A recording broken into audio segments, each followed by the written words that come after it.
हमने दुनिया को बुद्ध दिया, युद्ध नहीं दिया। राष्ट्रपति जहाँ बैठते हैं वहाँ पे तथागत बुद्ध की प्रतिमा लगा। सुना आपने, हमने दुनिया को बुद्ध दिया, युद्ध नहीं। बुद्धम शरणम गच्छामि। सुन रहे हैं ना आप, ये वही भारत है जिनके इतिहास को दोहराया जा रहा है, और ये वही मंत्र है बुद्धम शरणम गच्छामि। मतलब अपनी बुद्धि के शरण में जाता हूँ। मैं खुद ही मालिक हूँ अपना बुरा और भला करने वाला, अपने अच्छे कर्मों के द्वारा या बुरे कर्मों के द्वारा। एक ऐसा धर्म जिसने युद्धों पर विजयी पताका लहराया, एक ऐसा धर्म जिसने पूरी ताकत मानवता और इंसानियत को बचाने में झोंक दिया, एक ऐसा धर्म जिसे 5000 सालों से कई आक्रमणकारियों ने तबाह किया था, एक ऐसा धर्म जो जात पात मजहब से परे है, एक ऐसा धर्म जिनके आगे बाबा साहब अम्बेडकर जैसे महान ज्ञानी भी नतमस्तक हो गए। ये जो मासूम बच्चे हैं जो कड़ी धूप में जलकर दुनिया को अंधेरे से बाहर निकालना चाहती है, ये मासूम बच्चे जिनके पैर सड़कों पर घिस पीट रहे हैं, ये मासूम बच्चे के गुरु जो बच्चों को मानसिक शारीरिक रूप से ऊर्जान्वित कर रहे हैं। बौद्धिज्म के मानने वाले लोग, समझने वाले लोग, 5000 साल पहले इतिहास को दफना दिया गया था, उन इतिहास को उजागर कर जिंदा करने वाले लोगों से हमारी मुलाकात होगी। और आप देख रहे होंगे कि मासूम छोटे छोटे बच्चे हैं जो इनकी शिक्षा और दीक्षा ले रहे हैं। सर, आज पैदल यात्रा क्यों हो रहा है? पैदल ये यात्रा आज इसीलिए हो रहा है कि हमारे बच्चे तथागत बुद्ध के मार्ग पर चल रहे हैं, और ये आज कोई पुराना नहीं है, नया नहीं है, नई बात नहीं। आज से 2500 साल पहले हमारे तथागत बुद्ध और उनके शिष्य यही जो नियम है, ये परंपरा को पालन करते थे। वो अपने भिक्षु संघ के साथ में राजगीर में, नालंदा में भिक्षाटन कर करके मांग करके खाते थे, और यही उनका दिनचर्या था प्रतिदिन का। एक टाइम भोजन मांग करके वो सुबह में नाश्ता करते थे, फिर वो दोपहर का भोजन करते थे। ये कोई नया नहीं है, पुरानी है। इतिहास के पन्ने को अगर हम पढ़ते हैं तो पता चलता है कि भगवा वस्त्र को कभी हिंदू धर्म से रिलेट कर रहा है, कभी बौद्धिज्म वाले लोग जो है इतिहास को बताते हैं कि हमारे धर्मों का है। आपका क्या मानना है सर? देखिए, लोगों का मानने का तरीका अलग अलग है। अगर आपको मान्यता हमारी अच्छा लगा तो आप भी मान सकते हैं, लेकिन जो भगवा वस्त्र की बात है, भगवा वस्त्र शुरू से ऋषि मुनियों का रहा है। अच्छा। साधुओं का रहा है। अच्छा। जो तपस्या करते थे जंगल, इसके क्या सादगी का प्रतीक है। अच्छा। पवित्रता का प्रतीक है, शुद्धता का प्रतीक है। अच्छा। है ना। तो भगवान बुद्ध जब वो गृह त्याग किए थे, उसके बाद से उन्होंने भगवा वस्त्र का धारण किया, और तब से आज तक हम उसका पालन कर रहे हैं। और हमारे जितने भी बौद्ध भिक्षु है, श्रामणेर है, जो भी हैं उसका पालन करते हैं। जो तपस्या कर रहे हैं, जो गृहस्थ लोग हैं, वो तो उनके लिए जनरल वस्त्र है, वो कोई भी कलर का पहन सकते हैं। लेकिन हमारे जो बुद्धिज्म में जो बौद्ध भिक्षु है, जो भगवान बुद्ध के अनुयायी हैं, जो मुख्य रूप से 10 शील का पालन करने वाले हैं, 227 शील का पालन करने वाले, वो भगवा वस्त्र का धारण करते हैं। भगवा वस्त्र भगवा कलर है, लेकिन हिंदू धर्म को देखें तो उनका पहनावा का तरीका अलग हो जाता है, और आप लोगों का पहनावा का तरीका अलग हो जाता है। क्या इस वस्त्र को धारण करने से पहले कोई ऐसा क्रियाकलाप या शपथ होता है? हाँ, ये है कि जब हम चाहते हैं कि हम एक सब कुछ त्याग करके, घर त्याग करके, परिवार त्याग करके हम भगवान बुद्ध के रास्ते पर चले, भगवान बुद्ध के जो बताए हुए मार्ग है, बुद्ध धम्म संघ के मार्ग पर चले, जो उन्होंने ज्ञान की प्राप्ति किया, जो 4 आर्य सत्य है, दुख है, दुख का कारण, दुख का निवारण, दुख का कैसे उद्धार किया जाए, उसको ख़त्म किया जाए, इस चीज़ पे जब हम बात करते हैं तो हमें इस रास्ते पे आना पड़ेगा। क्योंकि भगवान बुद्ध ही ऐसा महान व्यक्ति थे, टीचर थे, शिक्षक थे, कि उन्होंने दुख का रिसर्च किया और दुख का कारण को जाना, दुख का निवारण, उसका मार्ग क्या है, उसको खोजा उन्होंने। छोटे छोटे मासूम बच्चे आपके साथ लगभग सैकड़ों की संख्या में हैं। इन बच्चों के परिवार को आप कैसे मोटिवेट कर पाते हैं कि हमको बच्चे दीजिए, हम शिक्षा देंगे, या फिर इनको हम अच्छे से बताएंगे? क्योंकि जो धर्म का नशा है वह पाखंडवाद से घिरा हुआ है, उसके बावजूद भी इतने बच्चे आपके साथ सड़कों पर पैदल मार्च कर रहे हैं, ये कैसे संभव है? एक्चुअली क्या है ना, हम किसी माता पिता को मोटिवेट नहीं करते हैं, वो जानते हैं क्योंकि ये जो नालंदा की धरती है और राजगीर की धरती है, सदियों से बुद्ध की धरती रहा है, तो जानते हैं कि भगवान बुद्ध का जो मार्ग है मानवता का मार्ग है, सादगी का मार्ग है और इंसानियत का मार्ग है और भाईचारा का मार्ग है। समानता, सबसे बड़ी चीज़ समानता और विविधता में एकता। हाँ, समानता है और उनके माता पिता जानते हैं कि ये जाएंगे तो कुछ सीखेंगे मानवता के लिए, जाति धर्म से ऊपर उठ करके, पाखंड से, अंधविश्वास से ऊपर उठ करके सीखेंगे ताकि एक अच्छा इंसान बन सके। क्या क्या सिखाते हैं इन सारे बच्चों को आप? सबसे पहले जो भगवान बुद्ध का जो टीचिंग है, समानता है, भाईचारा है, बंधुत्व है और करुणा का मार्ग है, ये सब चीज़ें सिखाया जाता है। और जैसे ईमानदारी है, honesty is the best policy है, प्रैक्टिस मेक्स परफेक्ट। हमें शुरुआत से ही अच्छा कर्म करना है, जो बड़े बुजुर्ग हैं, हमारे गुरु है, माता पिता, सबकी आज्ञा का पालन करना है, गलत कार्यों से दूर रहना है। जैसे पहली है पंचशील है, वो गृहस्थ लोगों के लिए जो मैं बता देता हूँ। पहला कि पाना तिपाता बेरमणि सिक्खा पदंग समाधियामि। अच्छा, दुनिया में जितने प्रकार के जीव जंतु हैं उससे विरत रहना है, उनको नुकसान नहीं पहुँचाना। दूसरा है अदि न दाना बेरमणि सिक्खा पदंग समाधियामि। हमें किसी भी प्रकार के चोरी या गलत कामों से दूर रहना। तीसरा कामेषु मिच्छाचारा बेरमणि सिक्खा पदंग समाधियामि, कि जैसे आप पति पत्नी हैं तो पति पत्नी के प्रति कमिटमेंट होना चाहिए, विश्वास होना चाहिए। अगर पति पत्नी होते हुए भी अगर किसी दूसरे पर स्त्री के प्रति गलत निगाह रखते हैं तो उससे क्या परिवार में कलह होगा, लड़ाई झगड़ा होगा, फिर केस मुकदमा होगा, तो आप कभी सुख शांति से नहीं रह सकते हैं। चौथा है मुसावादा बेरमणि सिक्खा पदंग समाधियामि। सबसे बड़ी चीज़ है कि आप झूठ नहीं बोलें।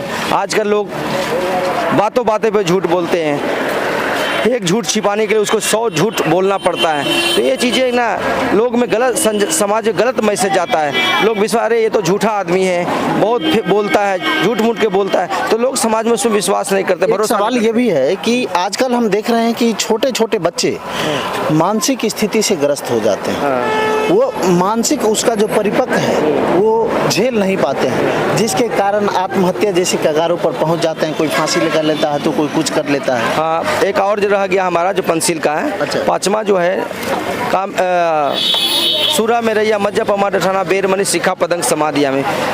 जितने भी प्रकार के नशीले जो पदार्थ हैं, जैसे दारू है, ताड़ी है, गुटखा है, उसको बिल्कुल दूर रहना। अगर उससे आप दूर रहते हैं तो आप उचित मार्ग पर चलें, गलत काम नहीं करेंगे, सही मार्ग पर चले। अगर कोई कहेगा, अगर नशा आप नहीं करेंगे, कहें कि आप किसी को जीव को हत्या करो, किसी को मारो, तो सोचेंगे नहीं ये गलत काम हम नहीं करेंगे। लेकिन आप नशे में तो अचेतन अवस्था में तो आप कुछ भी कर सकते हैं।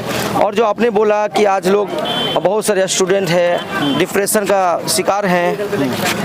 शिकार हैं, आत्महत्या कर रहे हैं, तो भगवान बुद्ध का ही एक अच्छा मार्ग है, सबसे उत्तम मार्ग है कि साधना करके, मेडिटेशन करके कि आप उबर सकते हैं।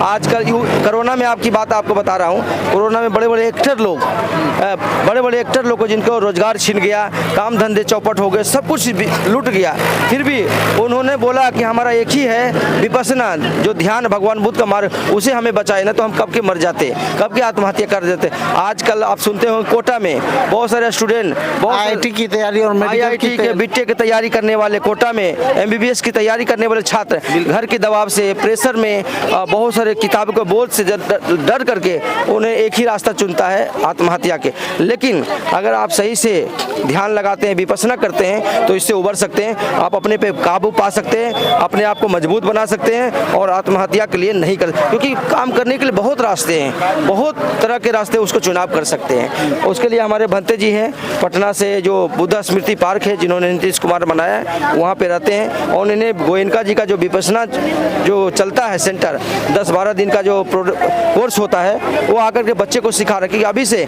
मानसिक स्थिति से मेंटली स्ट्रोंग रहेंगे तो आगे चल के स्कूल में, कॉलेज में, यूनिवर्सिटी में जाएंगे तो कभी वो आत्महत्या की ओर, सुसाइड की ओर प्रेरित नहीं होंगे। एक अंतिम सवाल ये है सर कि भगवान बुद्ध का जो ये विचार है आप लोग फैला रहे हैं, सड़कों पर जब बच्चे चल रहे थे तो किसी के हाथ में वो बर्तन टाइप बॉल और किसी के हाथ में नहीं है, मतलब ये क्या है, बर्तन का उद्देश्य क्या है? बर्तन का उद्देश्य यही है कि भगवान बुद्ध हमारे गुरु, हमारे शिक्षक, जो जिन्होंने भारत को विश्व गुरु बनाया, आज अगर हमारे भारत को अगर विश्व गुरु का टैग है तो कोई दिलाया है तो भगवान बुद्ध। आज भी हम देखते हैं हमारे देश में, देश के टॉप लीडर चाहे प्रधानमंत्री हो, राष्ट्रपति, जब देश दुनिया में जाते हैं तो कहते हैं हम कहाँ से आए हैं पता है? बुद्ध की धरती से आए हैं। हमने दुनिया को बुद्ध दिया, युद्ध नहीं दिया, तो हमने शांति का संदेश दिया। आज हम देखेंगे हमारे देश के राष्ट्रपति भवन में राष्ट्रपति जहाँ बैठते हैं वहाँ पे तथागत बुद्ध की प्रतिमा लगा, क्योंकि वो शांति का संदेश देते हैं। वहाँ पे बड़े बड़े अधिकारी, नेता, राजनेता, मंत्री, प्रधानमंत्री बैठते हैं, वहाँ पे पुरस्कार लेते हैं। तो ये भगवान बुद्ध का जो मैसेज है पूरा दुनिया में शांति का संदेश और एक भाईचारा का संदेश, समानता का संदेश देता है। यानी हमने बुद्ध दिया, युद्ध नहीं, मतलब साफ संदेश है कि हम बुद्ध के मानने वाले लोग हैं, हम शांति के पुजारी हैं।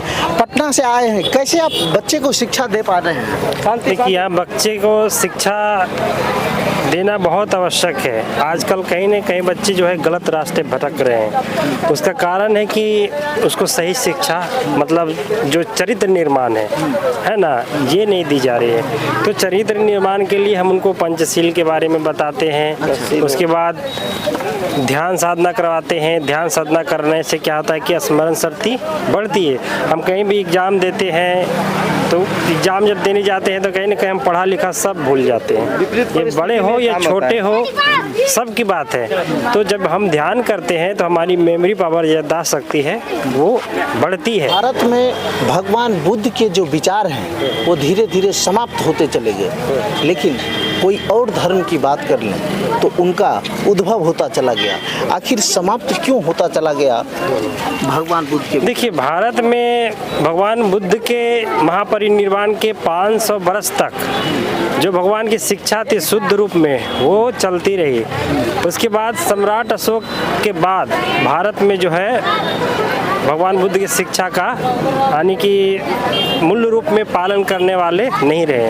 एक्चुअली क्या है ना, एक बात और है सर, जब आपने ये बात बताई कि सम्राट अशोक के बाद, तो सम्राट अशोक सिर्फ भारत में थे ना, ऑल इंडिया की बात अगर छोड़ दें, ठीक है, एक मिनट के लिए जापान की बात कर लें या फिर थाईलैंड की बात कर लें, मलेशिया की बात कर लें, हर जगह भगवान बुद्ध की शिक्षा दीक्षा फैली, बौद्ध धर्म का विस्तार हुआ, लेकिन भारत में नहीं। एक्चुअली क्या है ना, जो सम्राट अशोक के बाद में बहुत मजबूत तरीके से बुद्धिज़्म पूरा भारत में, अखंड भारत था, जिसे अखंड भारत कहते हैं।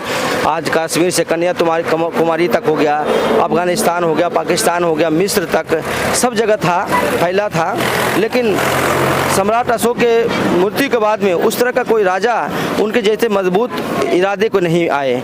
इसी प्रकार धीरे धीरे क्या हो ना, हिंदुज़्म का प्रभाव बढ़ता गया और हिंदुज़्म में कुछ सुधार आया, और कुछ क्या है ना, बहुत सारे लोग षड्यंत्रकारी हैं, उनको भगवान बुद्ध का 9वां अवतार बताए, और उसी के वजह से कुछ न कुछ गिरावट आते गया। फिर क्या हुआ, 12वीं शताब्दी में नालंदा यूनिवर्सिटी जो विश्वविद्यालय था उसको क्या है ध्वस्त कर दिया आक्रमणकारियों ने, मुस्लिम आक्रमणकारियों ने। क्या हुआ, ज्ञान का जो भंडार था नालंदा विश्वविद्यालय, वहाँ से बड़े बड़े जो पुस्तकालय थे, 9 मंजिला पुस्तकालय था, रत्न सागर, रंजक, बहुत सारे पुस्तकालयों को नष्ट कर दिया, बहुत सारे बौद्ध भिक्षु को ख़त्म कर दिया गया। तो इसके बाद में 600 सालों तक जो इंडिया में बुद्धिज़्म का प्रचार प्रसार खत्म हो गया, गायब हो गया। उसके बाद में आज से करीब 60 साल पहले की बात करें तो बाबा साहब अम्बेडकर आए, उन्होंने बुद्धिज़्म को अच्छे तरह से अध्ययन किया, जाना, परखा, सब कुछ किया। तो उन्होंने एक मार्ग दिखा। पहले 1935 में उन्होंने घोषणा किया था येबला में कि हम आने वाले दिन में हम बौद्ध धर्म को स्वीकार करें। उन्होंने किस लिए, कि जो उन्होंने अध्ययन किया कि भगवान बुद्ध का जो उत्तम मार्ग है, जो हमारे देश में जो जाति पाति भेदभाव था उसमें बहुत फैला था हमारे देश में, तो एक ही छुटकारा है कि बुद्धिज़्म, समानता दिलाएगा तो बुद्धिज़्म। इसलिए भगवान बाबा साहब अम्बेडकर ने घोषणा किया कि हम 1956 में बुद्धिज़्म को स्वीकार करेंगे। और उन्होंने करीब करीब 5 लाख अनुयायियों के साथ में नागपुर में दीक्षा, जिसे दीक्षा भूमि कहा जाता है, वहाँ पे उन्होंने स्वीकार किया। आज से उसके बाद से पुनर्जीवित हुआ। आज देखिए महाराष्ट्र में बहुत सारे अंबेडकर बाबा साहब को मानने वाले हैं, बुद्धिज्म को मानने वाले हैं, यानी कि जीवित करने वाले हैं बाबा साहब के लिए आप लोग तत्पर हैं। हाँ, तत्पर हैं। और बाबा साहब ने जो ये जो मिशन है आपका, ये कहाँ कहाँ चल रहा है? ये मिशन तो हमारा जैसे बिहार में है और देश विदेश में भी है, देश विदेश में भी चल, लेकिन मूल रूप से हम लोग नालंदा है, राजगीर है, बोध गया है और सब जगह हम लोग जा कर करते हैं। लेकिन और हमारे देश विदेश के भी जुड़े हैं, हमारे विदेश से भी आए हैं, थाईलैंड से हमारे बौद्ध धर्म गुरु भी आए हैं, उनका भी सहयोग है जी।